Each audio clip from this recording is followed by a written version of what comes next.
Hello, hello mga amiga. Ganito namin i-celebrate dito ang Mother's Day. Una, ang pagpapasalamat kay Lord sa lahat ng blessing and guidance natin. And syempre, atin tayo ng mas para magpasalamat. And yung church yung bibigay dito ng syempre kakape and snack sa mga nagsisimba during special celebration, especially for mothers. And nagbibigay sila ng chocolate and flowers and a prayer pamphlet para nga naman pagpapasalamat sa amin bilang isang nanay, and the card also. Who promises to remain with us forever. Amen.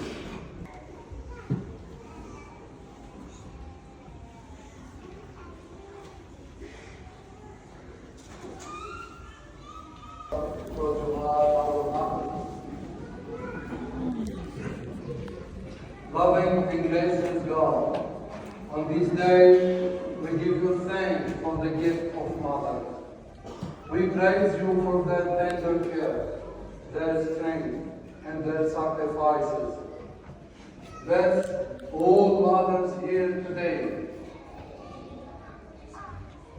young and old, new mothers, expectant mothers, nuns, and those who have long nurtured their families. Grant them joy in their children, peace in their hearts, and strength to continue the sacred task of love. We remember too the mothers who are no longer with us. Welcome them into your eternal embrace and comfort those who miss them dearly. May Mary, the mother of your Son, intercede for all mothers and inspire them to lead lives of faithful service and compassion. Amen.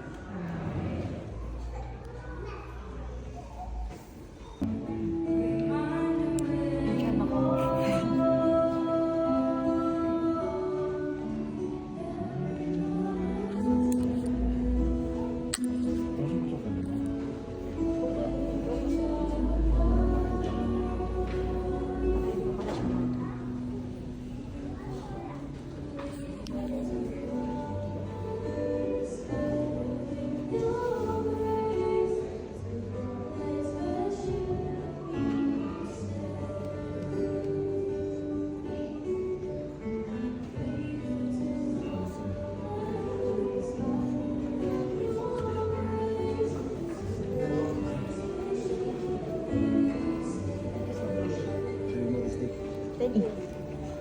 Pink flowers. Yeah, ganda yun. God bless every mother and Jesus' friend, in His name, Father, Son, Holy Spirit. Amen. Mother's first, Amen. Mother's Day ka na. May libreng kape.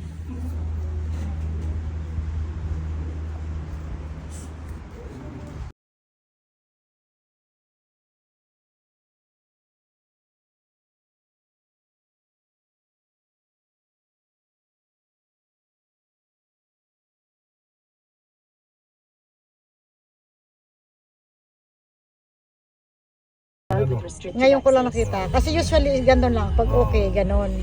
Ngayon kasi okay. Parang ganun kasi yung kamay niya eh. Parang okay.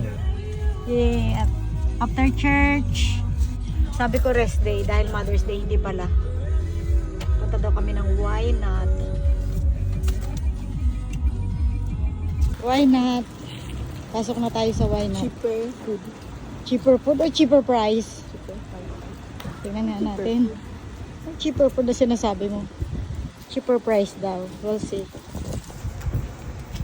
Ma-scam na naman ako ng mga to.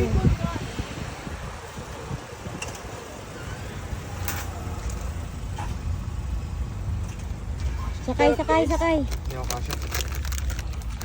Ano di kasya? Hindi ako kasya papunta doon. Scam na naman ang mami.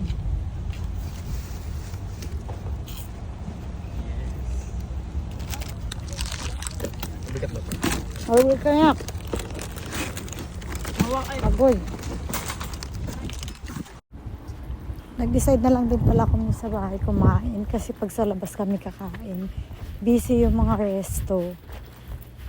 Hindi ka pa satisfied sa pagkain. At least pag sa bahay, chill ang kain, kakapagkwentuhan pa sa mga bata, and relax talaga. Alam mo pa yung pagkain mo na yung mga ingredients. Happy Mother's Day to all mom, tita, and sa lahat na gumaganap ng mga mother in the whole world. Happy Mother's Day. Enjoy your day and thank you for watching. Please don't forget to like, subscribe, and share. May God bless you all. See you in my next vlog.